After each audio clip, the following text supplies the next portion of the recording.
تھوڑے سے وقت میں 23 سال کے مختصر سے وقت میں پوری دنیا پر چھا جاتے ہیں، پوری دنیا پر اسلام غالب آ جاتا ہے۔ اس کی وجہ کیا ہے عزیزان ملت اسلامیہ؟ اس کی وجہ یہ ہے کہ میرے رب نے اسی وجہ کے حوالے سے تم سے کہا ہے۔ تم کہتے ہو ہم مسلمان ہیں، تم کہتے ہو ہم ایمان والے ہیں، تم کہتے ہو ہم کلمہ پڑھنے والے ہیں، تم کہتے ہو ہم اللہ کو ماننے والے ہیں، لیکن سنو قرآن تم سے یوں ارشاد فرماتا ہے یا ایھا الذین آمنوا آمنوا، قرآن فرماتا ہے اے ایمان والو ایمان لے آؤ۔ کیا فرماتا ہے؟ اے ایمان والو، تم کہو گے یار کلمہ تو میں نے پڑھ لیا، لا الہ الا اللہ تو میں نے کہہ دیا، یہی تو ایمان لانا ہے۔ اب پھر کون سے ایمان کا تذکرہ کیا جا رہا ہے، کون سے ایمان کا مطالبہ کیا جا رہا ہے؟ اے ایمان والو ایمان لائے، ایمان لے آؤ۔ اے پروردگار عالم، ہم تیری بات کا مطلب نہ سمجھے تو آگے میرا مولا اور میرے مصطفیٰ نے اس کو سمجھایا ہے کہ ایمان والو ایمان لاؤ جیسے نبی کے صحابہ لائے، جیسے محمد کے ساتھی لائے، جیسے محمد کے دوست لائے، ویسا ایمان لاؤ۔ ان کا ایمان صرف باتوں کے حد تک نہیں تھا، ان کا ایمان صرف زبانی نہیں تھا، بلکہ ان کے کردار و عمل سے اس ایمان کا اظہار ہوا کرتا تھا، ان کے عادت و اخلاق سے اس ایمان کا اظہار ہوا کرتا تھا۔ آج ہم مسلمان ہیں، اپنے آپ کو مسلمان کہتے ہیں، واقعی میں یا حقیقت میں ہم مسلمان ہیں؟ میرے عزیز اللہ اکبر، اگر دیکھنا چاہتے ہو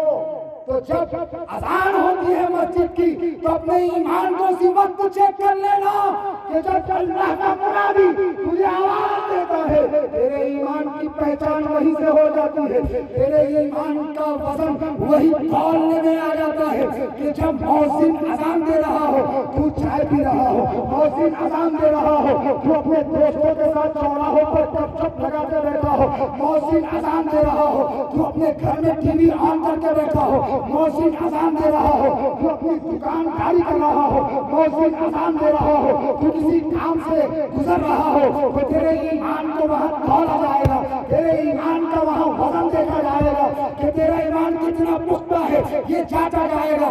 آدمی اپنے ایمان کو اگر جانچنا چاہتا ہے، آدمی اگر اپنے ایمان کو تولنا چاہتا ہے، ایک مسلمان اپنے آپ کو اگر سچا مسلمان یہ چاہتا ہے کہ میں پہچانا جاؤں، میں کیسے جانوں کہ میں سچا مسلمان ہوں، میں کیسے مانوں کہ میرا ایمان پختہ ہے؟ تو اللہ اکبر، جب مؤذن ندا دے تو تیرے قدم مسجد کی طرف جانے لگے اور تو نماز پڑھے تو سمجھ لے تیرا ایمان قوی ہے، سمجھ لے تیرا ایمان قوی ہے۔ اور اگر تو مسجد کی طرف نہ جاتے ہوئے اپنے کام میں مگن ہو جائے تو سمجھ لے تیرا ایمان بہت زیادہ کمزور ہے، بہت زیادہ، اس لیے کہ میرے مصطفیٰ نے ارشاد فرمایا ہے، میرے مصطفیٰ نے فرمایا ہے۔ کیا فرمایا؟ عزیزان ملت اسلامیہ، بھائی ان لوگوں کے لیے جو نمازوں کی پابندی نہیں کرتے ان کے لیے بڑی غم کی بات ہے کہ میرے آقا نے ارشاد فرمایا کہ مومن اور مشرک میں فرق کرنے والی اگر کوئی چیز ہے تو نماز ہے۔ فرق کرنے والی چیز، امتیاز، فرق ایک مومن میں اور ایک مشرک میں کہاں سے؟ نماز۔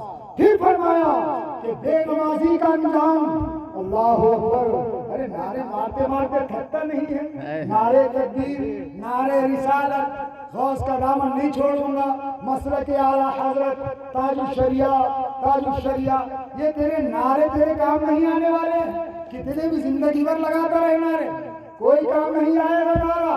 یہ نعرہ کام آئے گا ضرور، لیکن کب کام آئے گا؟ جب میرے مصطفیٰ تجھ سے راضی ہوں گے تب کام آئے گا۔ ارے مصطفیٰ کو چھوڑ کر پیر کو راضی کرنا چاہتا ہے، مصطفیٰ کو چھوڑ کر اپنی جو ہے سیٹھوں کو راضی کرنا چاہتا ہے، مصطفیٰ کو چھوڑ کر آنے والے مقررین کو راضی کرنا چاہتا ہے۔ تیری نیت یہ ہونی چاہیے کہ چاہے جو ہو میرا نبی مجھ سے راضی ہو جائے، پیر راضی ہو نہ ہو میرا نبی راضی ہو جائے، دنیا کا کوئی شخص راضی نہ ہو میرا نبی راضی ہو جائے۔ اللہ اکبر، جانتے ہو تمہاری ان پاداماریوں کو میرے آقا ملاحظہ فرماتے ہیں، میرے آقا دیکھتے ہیں۔ کیا تم نے نہیں سنا؟ تمہارا عقیدہ بھی ہے، ہمارا عقیدہ بھی ہے کہ میرے آقا ارشاد فرماتے، حدیث کا مفہوم ہے کہ میں دنیا کو ایسے دیکھتا ہوں ہوں جیسے کہ میں اپنی ہاتھ کی ہتھیلی کو دیکھتا ہوں. میں دنیا پر میری نظر ایسے ہے جیسے کہ میری ہتھیلی پر میری نظر ہے. تو میرے آقا تمہارے ہر عمل سے واقف ہے, تمہارے ہر عمل کو دیکھ رہے ہیں. اے آقا کے امتی, اے آقا کی محبت کا غم بھرنے والے, اے آقا کی عظمتوں کے پھرانے کھانے والے,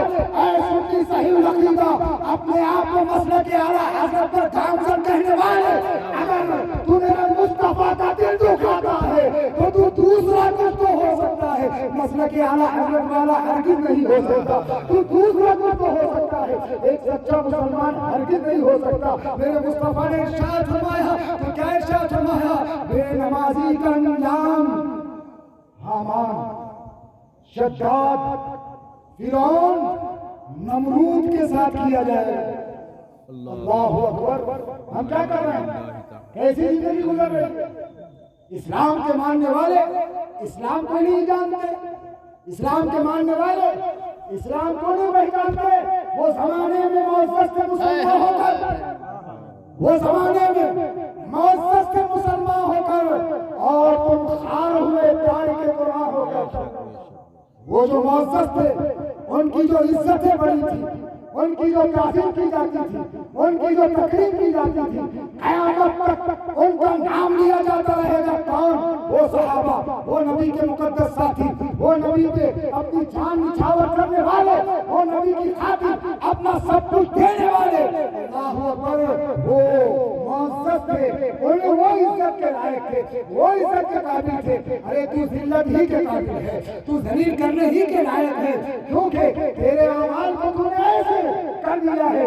بدعمالیوں کا یہ نتیجہ ہے مسلمان کہ آج تو ذلیل ہو رہا ہے, آج تو خار ہو رہا ہے, آج تجھ پر ظلم و بغاوت کا بازار بند کیا جا رہا ہے. تیری بچیوں کی عزت سلامت نہیں, تیری عزت سلامت نہیں, تیرے بچوں کا مستقبل سلامت نہیں. آخر وجہ کیا ہے؟ خوب رونا رویا جاتا ہے, خوب روتے ہو کہ اتنی بچیاں مرتد ہو گئی. مجھ میرے سامنے بار بار لسٹ لائی جاتی ہے کہ سید صاحب دیکھو نا, 9 لاکھ بچیاں اسلام چھوڑ کر کے غیر مذہب اختیار کر لی ہے, 9 لاکھ بچیاں چلی گئی ہے, 9 لاکھ بچیاں ہم سے دور ہو گئی ہے, بچیاں ہم سے دور ہو رہی ہے, بچیاں ہمارا مذہب چھوڑ رہی ہے. تو میں نے کہا تم کیا سمجھتے ہو اس کی وجہ کیا ہو سکتی ہے؟ تو کچھ کہنے والوں نے کہا کہ بابا اس کی وجہ جو ہے فلاں جماعت ہے, فلاں تنظیم ہے, اس کی وجہ فلاں لیڈر ہے, اس کی وجہ جو ہے فلاں سیاسی لیڈر ہے. میں کہتا ہوں میرے عزیز, اس کی وجہ نہ کوئی جماعت ہے, اس کی وجہ نہ کوئی لیڈر ہے, اس کی وجہ نہ کوئی سیاسی پارٹی ہے. تم کہو گے سید صاحب پھر اس کی وجہ کیا ہے؟ میں کہوں گا اس کی وجہ اس بچی کے ماں باپ ہے کہ جنہوں نے بچی کو بچپن سے پالا تو دنیاوی تعلیم دیتے رہے, جنہوں نے بچی کو بچپن سے پالا تو اللہ اکبر فاطمہ کا کردار انہیں نہ سنایا, فاطمہ کا کردار انہیں نہ بتایا, بی بی فاطمہ کا طریقہ انہیں نہ سکھایا, بلکہ کیا سکھایا؟ ارے جب وہ پیٹ میں تھی تو گانے سن کے اسے بڑا کر رہی تھی, اور جب وہ پیٹ سے باہر آئی اسے دودھ پلا رہی ہے, ٹی وی دیکھ دیکھ کر کے دودھ پلا رہی ہے, گانے سن سن کر کے دودھ پلا رہی ہے. اور جب بچی رونے لگے, ضد کرنے لگے, تو نبی کی نعت سنانے کے بجائے, خدا کا قرآن سنانے کے بجائے اسے فلمی گانے سنا کر کے سنا رہی ہے. تو جب اے ماں تو نے اپنی گود سے یہ تعلیم اسے عطا کی تو بڑی ہو کر یہی اسے ہونا تھا, بڑی ہو کر یہی اس کا جو ہے حشر ہونا تھا. کیونکہ میرے مصطفیٰ نے ارشاد فرمایا ہے, کیا فرمایا؟ حدیث کا مفہوم ہے, آقا ارشاد فرماتے ہیں بچے کی سب سے پہلی درسگاہ, بچے کا سب سے پہلا مدرسہ اگر کوئی ہوتا ہے تو ماں کی گود ہوتی ہے. ماں کی گود سے بچہ پروان چڑھتا ہے, ماں کی گود سے بچہ سیکھتا ہے. ماں کی گود سے مراد کیا؟ تم نے کیا سمجھا کہ ماں کی گود سے مراد اس کے یہ 2 پیر ہیں جس میں بچہ لیٹا ہوا یہی ماں کی گود ہے؟ نہیں نہیں میرے عزیز, بے شک یہ تو ظاہری گود ہے ماں کی, لیکن ماں کی سب سے پہلی گود بچے کے لیے کوئی ہے تو وہ ماں کا شکم ہے, ماں کا پیٹ ہے, کہ جب نطفہ اس کے اندر قرار پاتا ہے اسی وقت سے اس کی تعلیم کا سلسلہ شروع ہو جاتا ہے, اسی وقت سے اس کی تعلیم کا سلسلہ شروع کر دیا جاتا ہے. عزیزان ملت اسلامیہ, بچہ ماں کی پیٹ میں ہے لیکن ہر وہ چیز دیکھ رہا ہے, ہر وہ چیز نہیں سن رہا ہے، ہر وہ عمل دیکھ رہا ہے جو اس کی ماں کر رہی ہے، جو اس کا باپ کر رہا ہے۔ ماں گالی دے رہی ہے، بچہ پیٹ ہی سے گالی سیکھ رہا ہے۔ ماں جو ہے برے کام کر رہی ہے، بچہ پیٹ ہی سے سیکھ رہا ہے۔ ماں ٹی وی دیکھ رہی ہے، بچہ پیٹ ہی سے سیکھ رہا ہے۔ باپ بے نمازی ہے، بچہ دیکھ رہا ہے۔ باپ زانی ہے، بچہ دیکھ رہا ہے۔ اللہ اکبر۔ اور جب وہ دنیا میں آیا، تیری گود میں آیا، تو وہی ساری چیزیں وہ دیکھ رہا ہے، وہی ساری عادت و اطوار وہ دیکھ رہا ہے۔ عزیزان ملت اسلامیہ، پھر جب وہ دھیرے دھیرے بڑا ہوا تو وہ بھی گالی دینے لگا، وہ دھیرے دھیرے بڑا ہوا تو وہ بھی ناچنے گانے لگا، وہ دھیرے دھیرے بڑا ہوا وہ بھی جھوٹ بولنے لگا، وہ بھی غیبت کرنے لگا۔ اور جب زیادہ بگڑ گیا تو مدرسے کا تم نے اسے رخ کرایا کہ سید صاحب مدرسے میں ہم نے بھیجا ہے، لیکن مولانا صحیح سے سکھاتے نہیں ہیں، مولانا صحیح سے بتاتے نہیں ہیں۔ بچے کو بھیج کر 1 سال ہو گیا لیکن بچہ سدھرتا نظر ہی نہیں آتا ہے، بچے کے اندر ہم بدلاؤ دیکھ ہی نہیں رہے ہیں۔ بچے کو ہم یہ دیکھ رہے ہیں کہ مدرسہ گیا لیکن اس کے بعد کچھ بھی تبدیلی نہیں آئی۔ پہلے جھوٹ بولتا تھا، ابھی بھی جھوٹ بول رہا ہے۔ پہلے گالی دیتا تھا، ابھی بھی گالی دے رہا ہے۔ پہلے ٹی وی دیکھتا تھا، ابھی بھی ٹی وی دیکھ رہا ہے۔ پہلے گانے گاتا تھا، ابھی بھی گانے گا رہا ہے۔ سید صاحب مولانا محنت نہیں کر رہے ہیں، سید صاحب مولانا سکھا نہیں رہے ہیں، سید صاحب مولانا صحیح سے بتا نہیں رہے ہیں۔ میں نے کہا او مردود، مولانا تو صحیح سکھا رہے ہیں، مولانا تو صحیح بتا رہے ہیں، لیکن وجہ کیا ہے کہ تیرا بچہ برائی کو چھوڑنے کے لیے تیار نہیں، تیرا بچہ گانوں کو چھوڑنے کے لیے تیار نہیں، تیرا بچہ جھوٹ غیبت گانے باجے تاشوں کو چھوڑنے کے لیے تیار نہیں۔ اس کی وجہ کیا ہے؟ ارے مولانا تو اسے سکھا کر کے بیچتے ہیں کہ بیٹا جھوٹ بولنا حرام ہے، جھوٹ بولنا گندی بات ہے، جھوٹ نہ بولا کرو بیٹا، ہمیشہ سچ بولا کرو۔ جیسی بیٹا گھر آیا تو آ کر کے دیکھا کہ باپ جھوٹ بول رہا ہے، گھر آیا تو آ کر کے دیکھا کہ ماں جھوٹ بول رہی ہے، آ کر کے دیکھا بھائی جھوٹ بول رہا ہے، آ کر کے دیکھا بہن جھوٹ بول رہی ہے۔ ایک طرف مولانا کہہ رہے ہیں بیٹا جھوٹ نہ بولنا، ایک طرف وہ اپنے ماں باپ اپنے بھائی بہن کا عمل دیکھ رہا ہے کہ میرے ماں باپ اور بھائی بہن جھوٹ بول رہے ہیں۔ عزیزان ملت اسلامیہ، مولانا زندگی بھر بھی اسے کہتا رہے نا کہ بیٹا جھوٹ بولنا حرام ہے، اور اگر اس کے ماں باپ اس کے سامنے جھوٹ بولتے رہے تو پوری زندگی میں وہ سدھرتا نظر نہیں آئے گا۔ جب مولانا کہیں گے کہ بیٹا جھوٹ غلط ہے، جھوٹ حرام ہے، جھوٹ بولنے سے یہ ہوتا ہے، جب وہ اپنے گھر میں آئے گا اور ماں باپ کو سچ بولتا دیکھے گا تو مولانا کی بات کا یقین اسے ہو جائے گا کہ ہاں مولانا نے صحیح کہا ہے، مولانا نے سچ کہا ہے کہ جھوٹ بڑی بڑی چیز ہے، جھوٹ بڑی بری بات ہے۔ اس لیے تو میرے ماں باپ بھی بچتے ہیں۔ جانتے ہو بچہ اور بچی ماں باپ کے طور طریقے پر ہوتی ہے، بچے کے اندر ماں باپ کی عادت و اطوار آتی ہے، بچے کے لیے ماں باپ اس کے آئیڈیل ہوتے ہیں، بچہ ماں باپ کے طرز زندگی پر ہوتا ہے، بچہ ماں باپ کے طریقہ کار پر ہوتا ہے۔ جانتے ہو میرے مصطفیٰ نے ارشاد فرمایا ہے، حدیث کا مفہوم کر رہا ہوں، فرمایا رعایا بادشاہ کے دین پر ہوا کرتی ہے، رعایا بادشاہ کی عادت و اطوار پر ہوا کرتی ہے۔ جیسا بادشاہ ہوگا ویسے رعایا ہوگی، بادشاہ بے نمازی ہوگا تو رعایا بھی بے نمازی ہوگی، بادشاہ زانی ہوگا تو رعایا بھی زانی ہوگی۔ میں عرض کرنا چاہتا ہوں اے باپ، کیا تجھے تیرے گھر کا بادشاہ نہیں بنایا گیا ہے؟ کیا تجھے تیرے گھر کا مالک نہیں بنایا گیا ہے؟ اور تیری اولاد اور تیرے یہ بچے کیا تیری رعایا میں داخل نہیں ہے؟ تو جھوٹا تو تیرا بیٹا بھی جھوٹا ہوگا، تو بد کردار تو تیرا بیٹا بھی بد کردار ہوگا۔ اگر اپنی بچیوں کو بد کرداری سے بچانا چاہتی ہے ماں، اگر اپنے بچوں کو بد کرداری سے بچانا چاہتے ہو باپ، تو سب سے پہلے تمہیں اپنی زندگی کو بدلنا ہوگا، سب سے پہلے تمہیں بدکاریوں کو چھوڑنا ہوگا، سب سے پہلے تمہیں دین پر عمل کرنا ہوگا، تمہیں اسلامی تعلیمات پر چلنا ہوگا۔ کیوں؟ اس لیے کہ کیا تم نہیں جانتے، کیا تم نے نہیں سن رکھا ہے کہ پیارے مصطفیٰ رؤوف الرحیم آقا کو سب سے پہلا حکم دعوت و تبلیغ کا جو دیا گیا وہ کیا تھا؟ تو پروردگار عالم نے ارشاد فرمایا کہ محبوب ڈراؤ ان لوگوں کو، اے محبوب دعوت دو ان لوگوں کو، اے محبوب تبلیغ کرو ان لوگوں پر۔ کن پر؟ فرمایا تمہارے رشتے داروں پر، تمہارے خاندان والوں پر، تمہارے گھر والوں پر، پہلے انہیں بلاؤ۔ عزیزان ملت اسلامیہ، اسلام کا سب سے پہلا پیغام گھر والوں کے لیے، اسلام کی سب سے پہلی دعوت گھر والوں کے لیے، اسلام کا سب سے پہلا نظام گھر والوں کے لیے۔ اللہ اکبر۔ لیکن آج ہم دیکھتے ہیں کہ ہم اسلام کی باتیں تو کرتے ہیں، ہم نبی کی باتیں تو کرتے ہیں، لیکن یہ باتیں صرف زبانی ہے، نہ ہمارے بدن سے اس کا اقرار ہو رہا ہے، نہ ہمارے کردار و عمل سے اس کا اقرار ہو رہا ہے۔ ہم جو ہے ایسے بد باطل اور ایسے بد کردار ہو گئے ہیں کہ اللہ اکبر، ہمارا فعل کچھ ہے اور ہمارا قول کچھ ہے، ہم کہتے کچھ ہے اور کرتے کچھ ہے۔ عزیزان ملت اسلامیہ، اور جو کرنے کے لیے کہتا ہے وہ اس کی بات مانتے تیار نہیں ہوتے، اس کی بات مانتے نظر نہیں آتے۔ یہی وجہ ہے میرے عزیزوں، یہی وجہ ہے کہ ذلیل و خوار ہو رہے ہو۔ اللہ اکبر، یاد رکھو مرنا سب کو ہے، قبر میں جانا سب کو ہے۔ جس صورت کے لیے، جس چہرے کو خوبصورت بنانے کے لیے، جس چہرے کی محبت میں بار بار آئینے میں دیکھا کرتا تھا نا، جس بدن کو دیکھ دیکھ کر خوش ہوا کرتا تھا کہ میرا بدن کتنا خوبصورت لگ رہا ہے، میرا چہرہ کتنا خوبصورت لگ رہا ہے، یاد رکھ تیری یہ بدعمالیاں تیرے اس بدن کی ہلاکت اور بربادی کا سبب بننے والی ہے۔ جب تجھے قبر میں ڈالا جائے گا نا تو حشرات الارض تیرے خوبصورت بدن کو کھاتے نظر آئیں گے۔ تیرا وہ بدن جو ہے سڑے گا، گلے گا، ہڈیوں کا ڈھانچہ اور مٹی میں نصف و نابود ہو جائے گا۔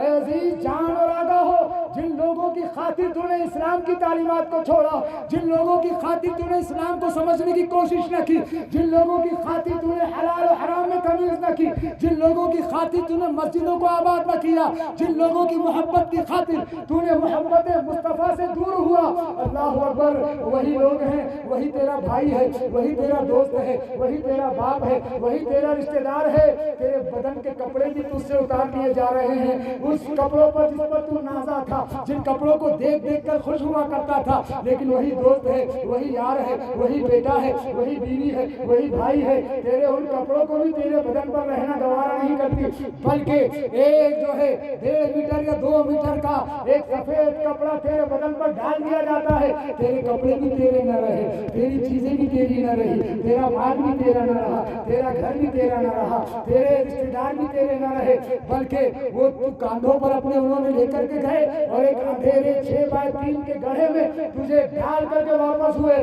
تو چیختا رہا، ارے کوئی ہے کیا میرے ساتھ رہنے کے لیے، کوئی ہے کیا میرے ساتھ آنے کے لیے؟ ارے تنہا اندھیرے میں مجھے چھوڑے جا رہے ہو، تنہا گڑھے میں مجھے چھوڑے جا رہے ہو، ارے کم سے کم لائٹ کا انتظام تو کر دو، اندھیرا ہی اندھیرا ہے، ارے کم سے کم کوئی ساتھی دوست یار کا انتظام تو کر دو، کوئی بات کرنے والا نہیں ہے۔ اس اندھیرے گڑھے میں تجھے قیامت تک رہنا ہے، وہاں کیا انتظام، وہاں کیا انتظام؟ عزیزان ملت اسلامیہ، دوست کام نہیں آنے والا، بیوی کام نہیں آنے والی، بھائی کام نہیں آنے والا، رشتہ دار کام نہیں آنے والا، بلکہ کام آئیں گی تو میرے مصطفیٰ کی ذات پاک کام آئیں گے، میرے نبی کام آئیں گے۔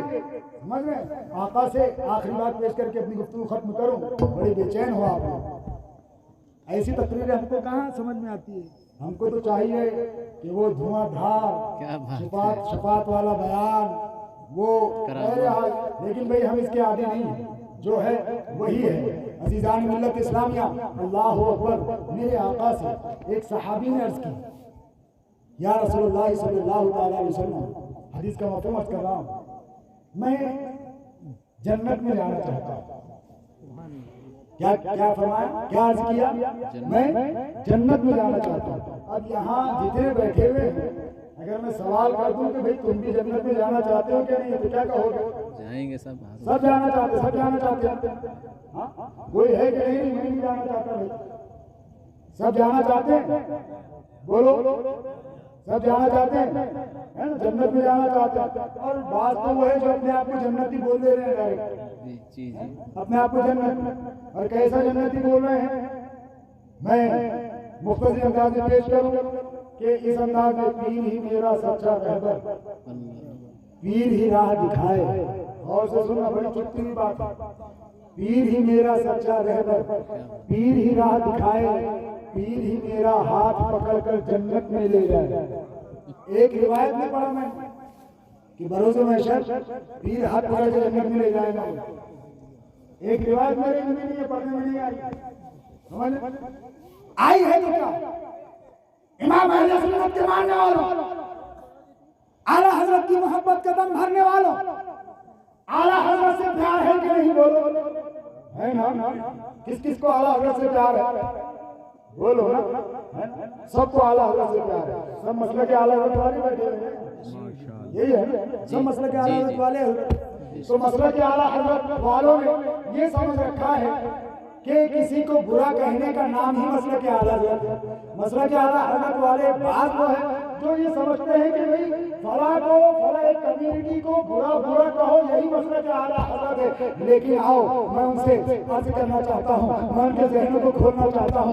بے شک مسلک اعلیٰ حضرت کا ایک حصہ ضرور ہے، لیکن مکمل مسلک اعلیٰ حضرت کیا ہے؟ مکمل مسلک اعلیٰ حضرت کیا ہے؟ اللہ اکبر عزیزان ملت اسلامیہ، اللہ اکبر۔ میرے امام نے پوری زندگی عمل کر کے دکھا دیا۔ جہاں نماز کی بات آئی تو نمازوں کو اس طرح پابندی سے ادا کیا میرے امام نے، اور دکھا دیا کہ مسلک اعلیٰ حضرت نمازوں کی پابندی کا نام ہے، مسلک اعلیٰ حضرت سنتوں پر عمل کرنے کا نام ہے، مسلک اعلیٰ حضرت والدین کی فرما برداری کا نام ہے، مسلک اعلیٰ حضرت جھوٹ سے بچنے کا نام ہے، مسلک اعلیٰ حضرت غیبت سے بچنے کا نام ہے، مسلک اعلیٰ حضرت امن و ایمان دنیا میں پھیلانے کا نام ہے، مسلک اعلیٰ حضرت مسجدوں کو آباد کرنے کا نام ہے، مسلک اعلیٰ حضرت مذہبوں کے رد کا نام ہے، مسلک اعلیٰ حضرت اپنے عادت و اقدار کو بدلنے کا نام ہے، مسلک اعلیٰ حضرت اللہ اکبر۔ یہ ہے مکمل کہ ایک مسلمان ہو عشق مصطفیٰ کی مستی میں ایسا مگن ہو کہ جب بھی نگاہ اٹھے تو اسے مصطفیٰ کی سنتیں ہی نظر آئے، جب بھی نگاہ اٹھے نظر آئے،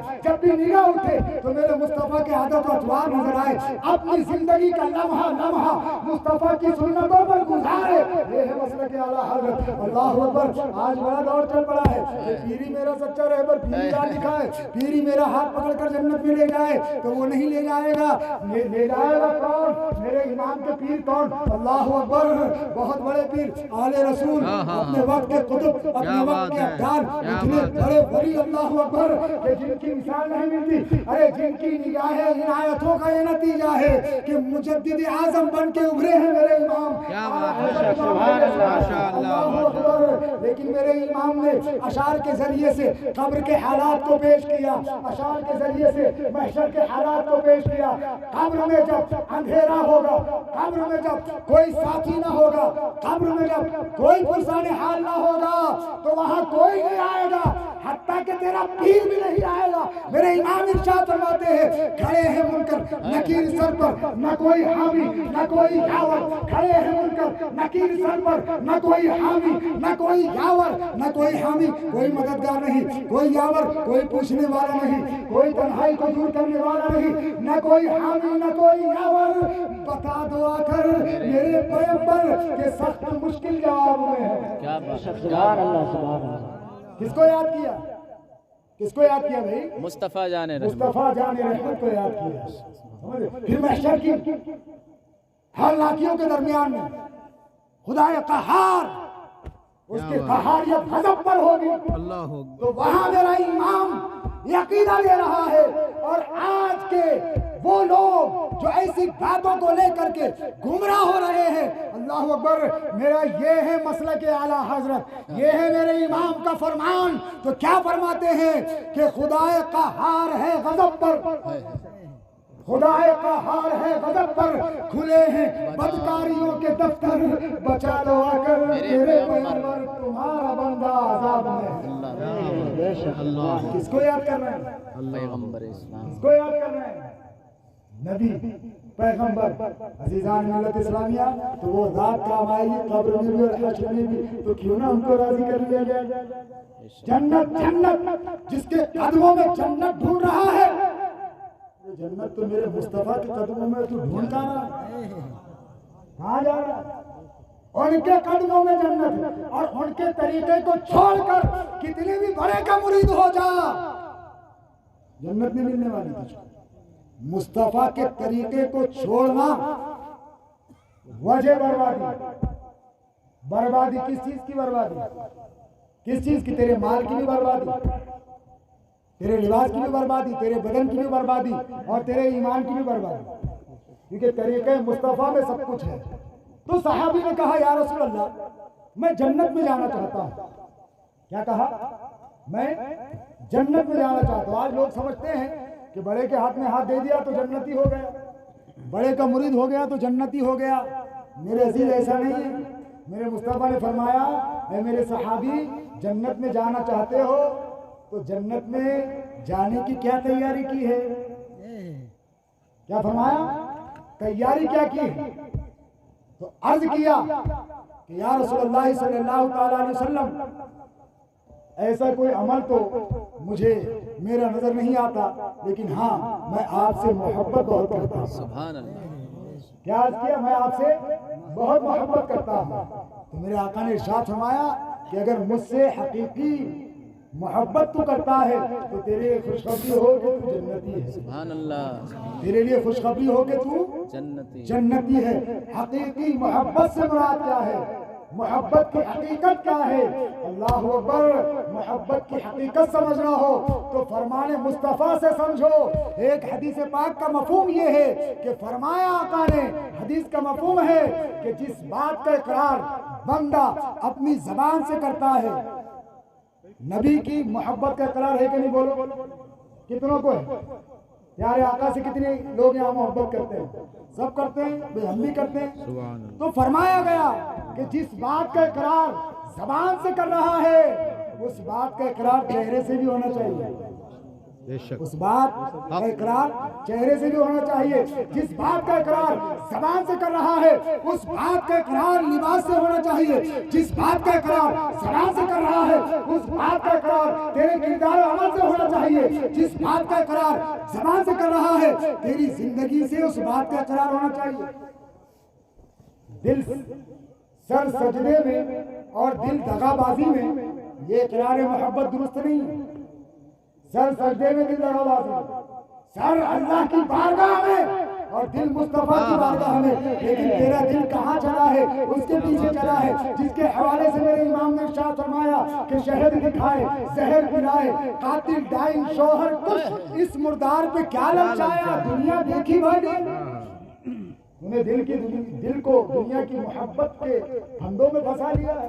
میرے عزیز اب بھی وقت نہیں گزرا ہے، یہ زندگی جو تجھے ملی ہے نا، یہ مختصر سی زندگی، یہ بڑی عظیم زندگی ہے، یہ بڑی پیاری زندگی ہے۔ اللہ اکبر۔ اس مختصر سی تھوڑی سی زندگی میں، یہ چند روزہ زندگی ہے، اتنی تھوڑی زندگی ہے کہ ایک 80 سال کا آدمی جب مرے گا اور محشر میں رب کی بارگاہ میں پیش ہوگا تو پروردگار عالم اسے بلائے گا اور کہے گا کہ اے شخص تو کتنے سال کا ہو کے مرا؟ رب سب کچھ جانتا ہے لیکن آپ کے ہمارے لیے سمجھانے کے لیے سوال کرتا ہے۔ تو وہ بندہ عرض کرے گا پروردگار میں 80 سال کا ہو کے مرا، تو فرمایا جائے گا کہ بتا تو یہاں آخرت کی زندگی کو بھی دیکھ رہا ہے اور دنیا کی زندگی بھی تو نے دیکھ رکھی ہے، تو بتا اس آخرت کی زندگی کے مقابلے میں وہ دنیا کی زندگی تجھے کیسے محسوس ہو رہی ہے؟ تو بندہ عرض کرے گا اے پروردگار عالم میرے دنیا میں گزارے ہوئے 80 سال، میرے دنیا میں گزارے ہوئے 80 برس اس آخرت کی زندگی کے سامنے لمحوں کے برابر ہے، لمحوں کے۔ ایسا محسوس ہوتا ہے کہ میں نے پلک جھپکی اور موت آ گئی۔ تو اتنی تھوڑی یہ زندگی ہے، اتنی مختصر سی یہ زندگی ہے، اتنی تھوڑی زندگی میں کبھی نہ ختم ہونے والی آخرت کی زندگی کو کامیاب بنانا ہے۔ اس کے لیے ہم کیا کر رہے ہیں؟ اس کے لیے ہم کچھ نہیں کر رہے ہیں۔ مسجد ہماری ویران ہے، ہمارے بچے جو ہے دینی تعلیم حاصل نہیں کر رہے ہیں، ہمارے بچے دین سے دور، ہمارے بچے دین سے دور، ہمارے بڑے بھی دین سے دور۔ میں کہتا ہوں یار بڑوں تم بھی سیکھو، لیکن اسلام کے قریب اپنے بچوں کو کرو۔ بچپن سے ان کی زندگی میں اسلام ہوگا نا تو بڑے ہو کر وہ یوں مرتد نہ ہوں گے۔ بچپن سے ان کی زندگی میں دین ہوگا نا تو بڑے ہو کر وہ یوں اسلام کو چھوڑتے نظر نہیں آئے گے۔ تو میں یہ چاہتا ہوں کہ اپنے شہر میں، جیسے کہ الحمدللہ ہم نے اپنے شہر میں بھی جب اس کو شروع کیا تو ہم نے دیکھا کہ اس کے بہت فائدے ہیں۔ چھوٹے چھوٹے بچے جب پڑھنے کے لیے آتے ہیں انہیں اسلام بتایا جاتا ہے، انہیں دین بتایا جاتا ہے۔ 4 سال 4 مہینے 4 دن کا بچہ ہوا تو اس کی بسم اللہ خوانی کرائی جاتی ہے، تو اس بسم اللہ خوانی کے اندر اسے دین سمجھایا جاتا ہے، اسلام سمجھایا جاتا ہے۔ جانتے ہو اسی بسم اللہ خوانی کا نتیجہ ہے، اسی بچپن کی تعلیم کا نتیجہ ہے کہ وقت کے جو ہے غوث پاک بنتے نظر آئے ہیں عبد القادر جیلانی، یہ اسی بچپن کی تعلیم کا نتیجہ ہے کہ وقت کے غریب نواز بنتے نظر آئے ہیں خواجہ معین الدین چشتی، یہ اسی بچپن کی تعلیم کا نتیجہ ہے کہ وقت کے مجدد بنتے نظر آئے ہیں اعلیٰ حضرت امام اہل سنت قاضی بریلوی۔ اور باطل جن کو تم باطل کہتے ہو، جن کو بد مذہب کہتے ہو، وہ تو اس میں بالکل آگے آگے پیش اپنے بچوں کو اور اپنے محلوں میں اپنے اپنے علاقوں میں وہ تو بڑا اس پر کام کر رہے ہیں، اور ہم کہتے ہیں کہ ارے یار یہ غلط لوگ ہیں، یہ غلط لوگ ہیں۔ یہ میں کہتا ہوں میرے عزیز بے شک وہ غلط ہے، لیکن صرف بولنے سے نہیں چلے گا بلکہ عمل کر کے دکھانا ہوگا۔ بھائی وہ غلط ہے نا، وہ تو غلط ہی ہے، لیکن صحیح کیا ہے تو بھی تو پیش کر دے، صحیح کیا ہے تو وہ لے کے آنا، تو مکاتب کا سسٹم شروع کیا جائے۔ میں نے سن رکھا ہوں یہاں 9 مساجد ہیں، 9 ہے یا 10 ہے؟ 9 مساجد ہیں، 9 مساجد کے اندر مکتب تو چل رہے ہوں گے، اپنے اپنے انداز سے چل رہے ہوں گے، لیکن میں یہ چاہتا ہوں کہ پورے اہتمام کے ساتھ ایک نظام ہو، ایک تعلیم ہو، ایک قاعدہ ہو، قاعدے کے ساتھ ایک نصابی کتاب ہو، اور جس طرح تم اپنے بچوں کو اسکول سجا کر دیکھتے ہو نا، اچھا لباس، صاف ستھرا لباس، اس طریقے کے بیگ بنا کے بچے کو پاؤڈر لگا کیا کیا لگاتے ہو، اسے سجا سوارا کر کے اسے اسکول کے لیے تیار کرتے ہو، بیٹا اور کتنی فکر کرتی ہے ماں، صبح سے ہی تیاری میں لگ جاتی ہے کہ بچے کو اسکول بھیجنا ہے، اسکول بھیجنا ہے۔ میں کہتا ہوں میرے عزیز، اسی طرح مکتب کی تیاری میں لگ جا اے ماں، کہ میرے بچے کو مکتب بھیجنا ہے، اس کے کپڑے تیار کر، اس کا بیگ تیار کر، اس کا قاعدہ تیار کر، اسے سجا سوارا کر کے مکتب میں بھیج، اور جو وہاں سے وہ سیکھے اس سے پوچھ، اور مولانا سے بھی پوچھ، اور اس تعلیم کو جو ہے بچے کے ذریعے سے تو بھی سیکھ، تاکہ تیرا بچہ بڑا ہو کر کے دین کو سمجھنے والا بنے، اور اگر تجھ سے کہیں کوئی غلطی ہو تو تجھ کو سمجھانے والا بنے۔ یہ سسٹم شروع ہونا ضروری ہے، سسٹم چل رہا ہے آپ کے علاقے میں، لیکن میں یہ سمجھتا ہوں کہ مکتب وغیرہ آپ بالکل چلاؤ، بہت اچھے طریقے سے چلاؤ، بہت اچھے طریقے سے اس کو آگے بڑھاؤ، لیکن اس کے اندر ایسی کچھ غلطیاں ہیں کہ اگر آپ ان غلطیوں پر عمل کرو گے تو یاد رکھو تمہیں نیکیوں کی بجائے کہیں گناہ نہ مل جائے۔ لہذا مسجدوں کو ویڈیوگرافی سے پاک رکھو، مسجدوں کے اندر ویڈیوگرافی نہ کرو، اپنے مکاتب کو ویڈیوگرافی سے پاک رکھو، یہ حرام ہے، سخت حرام ہے۔ پیر و مرشد تاج الشریعہ علیہ الرحمہ نے ارشاد فرمایا ہے کہ تصویر کشی یہ بد کام ہے، اس کا بد انجام ہے۔ ویڈیو کرنے والا یا تصویر نکالنے والا بروز محشر اس وقت تک اسے چھٹکارا نہ ملے گا جب تک کہ وہ اس اپنی کھینچی ہوئی تصویر میں، اس اپنی بنائی ہوئی تصویر میں جان نہ ڈال دے۔ میرے عزیز، سب سے بڑا عذاب کسی پر ہوگا بروز حشر، تو تصویر بنانے یا بنوانے والے پر ہوگا۔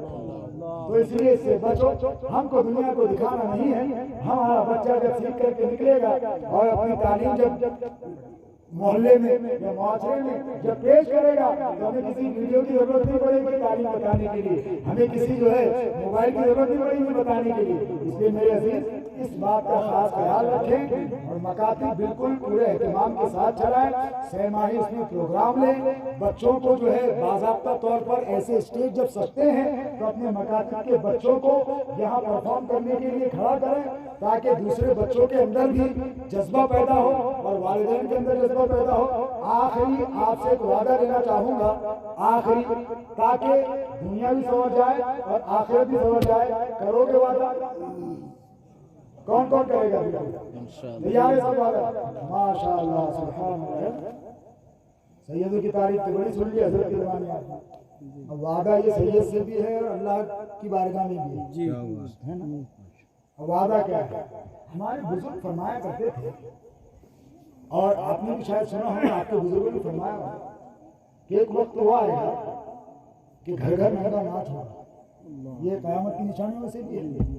اور ہمارے بزرگ فرمایا کرتے تھے کہ دجال کے بارے میں تو ہم نے سن رکھا تھا کہ دجال آئے گا آئے گا آئے گا، لیکن دجال کے آنے سے پہلے دجال کا بچہ آیا، دجال کے آنے سے پہلے چھوٹا دجال آیا۔ ہم نے پوچھا کہ چھوٹا دجال کیا ہے، تو فرمایا کہ چھوٹا دجال یہ ٹی وی کی شکل میں تمہارے گھر میں موجود ہے، یہ چھوٹا دجال ٹی وی کی شکل میں تمہارے گھر میں موجود ہے۔ ارے دجال کے فتنے کو تم نے سنا ہوگا، لیکن دور حاضر کا یہ چھوٹا دجال ہے جو ہر گھر میں موجود ہے، جو ہر جیب میں موجود ہے۔ میرے عزیز، ٹی وی اپنے گھر سے نکالو بچو، اس کے اندر ایسے ایسے سیریل، اس کے اندر ایسی ایسی فلمیں، اس کے اندر ایسی ایسی باتیں آ رہی ہے کہ بیویاں بھی بگڑ رہی ہیں، بچیاں بھی بگڑ رہی ہیں، بچے بھی بگڑ رہے ہیں، اور موبائل کے اندر ایسی ایسی چیزیں ڈالی گئی ہیں، ایسی ایسی باتیں ہیں میرے عزیز، اللہ اکبر۔ یاد رکھو اگر اس دجال سے نہ بچے نا، اگر اس گھر میں اپنے ٹی وی سے نہ بچے نا، تو جب وہ دجال آئے گا نا تو یہ سب ٹی وی والے، یہ سب جو ہے فلمیں دیکھنے والے، یہ سب چھوٹے دجال کے ساتھ ہی اس بڑے دجال کے گروہ میں جا کر شامل ہونے والے، سمجھ رہے ہیں؟ تو میرے عزیز وعدہ لیا ہے نا، اب ختم چہرہ ہوتا ہر سال تعداد بڑھتی ہے ٹی وی کی۔ بولو وعدے پہ قائم رہیں گے، گھروں سے ٹی وی نکل جائیں گے انشاءاللہ، کتنوں کے گھروں سے نکلیں گے بتائیں؟ ہاں اب تو دیکھنا وعدہ تو نہیں ہے۔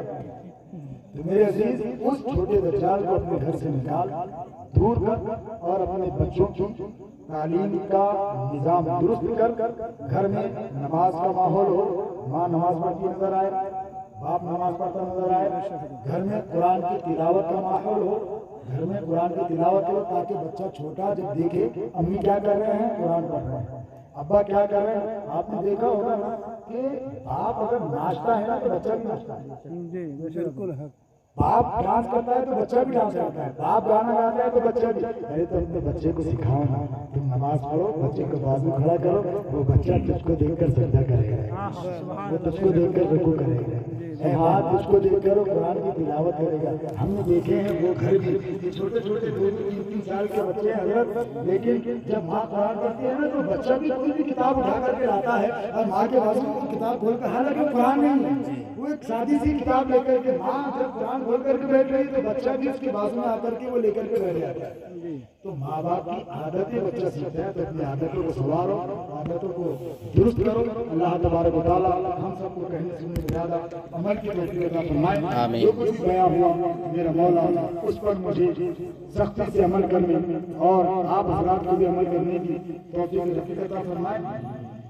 دوران گفتگو کہیں کوئی غلطی و خطا ایسا جملہ زبان سے نکلا ہو جس پر حکم کفر یا حکم گمراہیت کا عائد ہوتا ہو